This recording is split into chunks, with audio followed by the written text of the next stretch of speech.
An exciting game for the fans because there are not too many missed shots in the second half.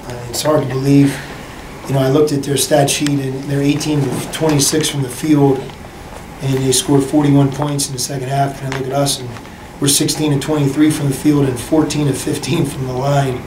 And we played the game with only 5 turnovers. So if you liked offense, I think you saw a lot of efficiency or bad defense, depending on how you feel. But, you know, Alonzo Trier is one of the best games that he's played at Arizona. I think when you look at the points that he scored, 23, not one turnover. They trapped him on every pick and roll that he utilized. And he was very, very efficient. 8 for 13 from the floor, 2 for 6 from 3, 5 for 5 from the line. And God, he was an All-American type of player. And a lot of other guys contributed. And, you know, I think the other player for me to really point out is Dusan. 7 for 8 from the floor.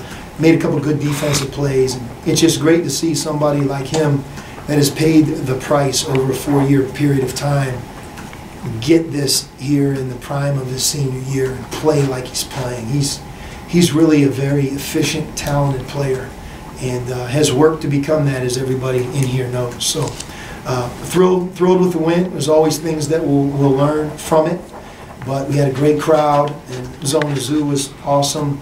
And you know, it's Pac-12 basketball right now coming down the home stretch. What about Colorado style gives you guys more fits than I think any other team in the conference? Yes and no. I mean, we haven't played everybody yet, and you know, I mean, think about this. We went 34 for 37 against Oregon to win a pretty hard-fought game. You look tonight, we went 22 of 23 to win a hard-fought game. We're not that much better than, you know, a lot of the teams in our conference, but we've been able to make some timely plays and finish games at Stanford, Oregon at home.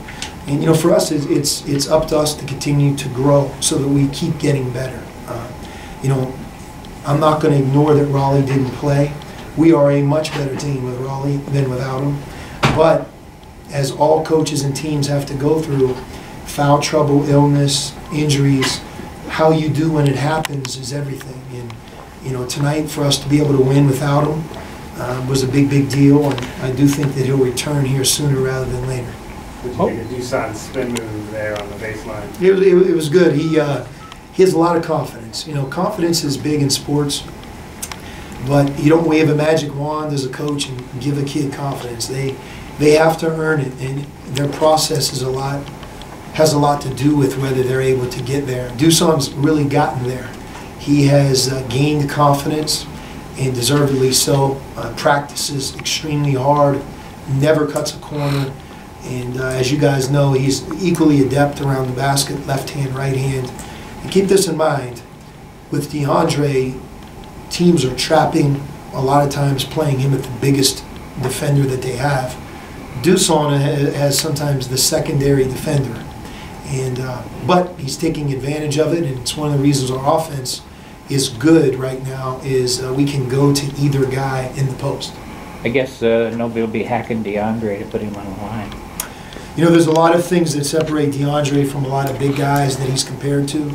He is an excellent free throw shooter, and he has unbelievable agility away from the basket. He had strep throat this week, missed a couple days of practice. You know, he got on the medicine and he really started to feel better yesterday and today. But, you know, watching him out there, he did the best he could, but I don't know if he was at full go. I think on Saturday he'll return to form. Some of the game going up for hoops, maybe he would have gone a little stronger if he felt a little better. Yeah, 4 for 10. You know, he usually shoots a higher percentage than that, but he also is 12 for 12. And I think the one thing you see with what I said about his illness is he didn't get an offensive rebound in 37 minutes, and that's unlike him. Does Trier respond to your coaching now any differently than he did as a younger player? He probably does. We have a really good relationship. I'll let him say great or not. Maybe he won't say that. But you know, Alonzo and I have been together for a long time. I was his coach in the under-19 in Greece. I was his assistant coach under-18 team, and you know, he's in his 3rd year, and you know, he's gone through a lot himself. But He, you know, with me and him, you know, I know where his bar is. I know what he wants. And I think for him to be an NBA guard, which he certainly headed that direction, you know, all the things that he does well, that's a given. You know, we try to talk to him a lot about the things that he can get better at. And a great example is he played this game tonight with 3 assists and no turnovers, and they trapped him on every pick and roll that he used the entire game. 3 assists, no turnovers, and you know the efficiency that he had on offense. That's another step for him. And then defensively, you know, just being aware, you know, not getting backdoored, not giving up a shot. You know, he had one of the best defensive plays of the game. I think he closed out on Dominic Collier, and he tried to drive him, stayed in front of him. Might have blocked the shot, but it was a timely stop. But that's what we expect of him, and I think that's what he expects of himself. So believe me, he needs a coach to push him, and I've been willing to do that.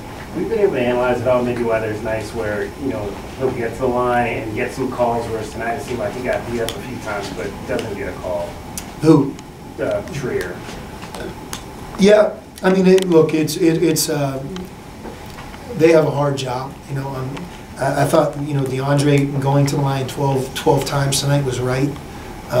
There's a lot of contact, and you know, if I were playing against him, I would try to be physical as well. But that's something we talk a lot about. The more the ball gets inside to both Dusan and him, the more fouls happen, right? You get more offensive rebounds. It's the analogy of the running game in college football.